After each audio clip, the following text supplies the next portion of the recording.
Hi everybody, Paul here with PTZOptics, and in this video, I want to review some of our PTZ camera features designed specifically for courtrooms. I'm here at Be in Court in Reston, Virginia, and we wanted to talk about some of the cameras here and some of the audio-visual technology. Now, PTZ cameras are very popular in courts, but there is some concerns about privacy. Obviously, in courtroom proceedings, we have to make sure that no jurors are ever on camera, especially in high-profile settings.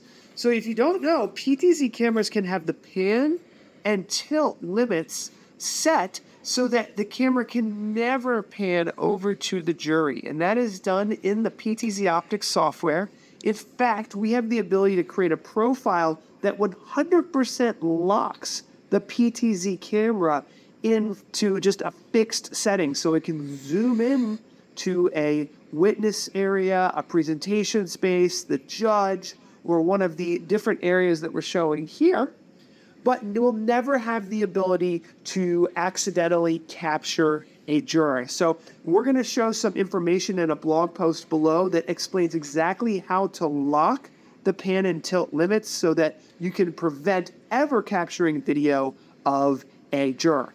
PTZ cameras obviously allow you to zoom in and capture with just one single camera, with just one single Ethernet connection. So this camera can be powered over Ethernet, it can send video with NDI, and you can control the camera with Ethernet, but you want to limit the ability to go to certain areas of the courtroom. That's all possible with PTZOptics cameras. This is a PTZOptics Move SE. This is our entry-level 1080p camera.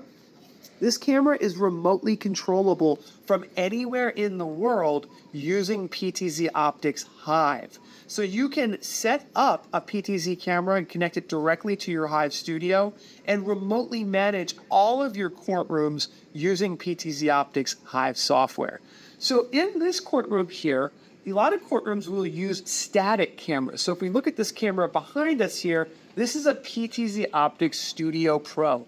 This camera has a 12x optical zoom lens, so it can optically zoom in from a far distance and capture static locations. So a static location might be a presentation space or an area where a lawyer or someone is presenting. You always want to have that shot. In this situation, this has got a 3-camera system. We have 2 fixed cameras here and 1 pan-tilt-zoom camera. The pan-tilt-zoom camera allows you to do a lot of different things. You can automatically track someone. You can zoom into different locations as needed with presets. So you can have presets on the touchscreen or presets available through your web interface. But again, locking and fixing the pan-tilt so that jurors are never seen. If there's an RFP where you have to have a fixed camera, this camera can be in 100% fixed and locked mode where it can only zoom in and out like a fixed camera, but then it can also be flexible to lock the pan and tilt. So those are just a few of the things we wanted to mention. We have a much more in-depth video that goes over all of the courtroom technology here from Be in Court in Reston, Virginia. So we'll show you a link to that. And we have good, better, best courtroom system diagrams that we have available that you can take a look at if you're designing a courtroom system. And we'll see you guys in the next video.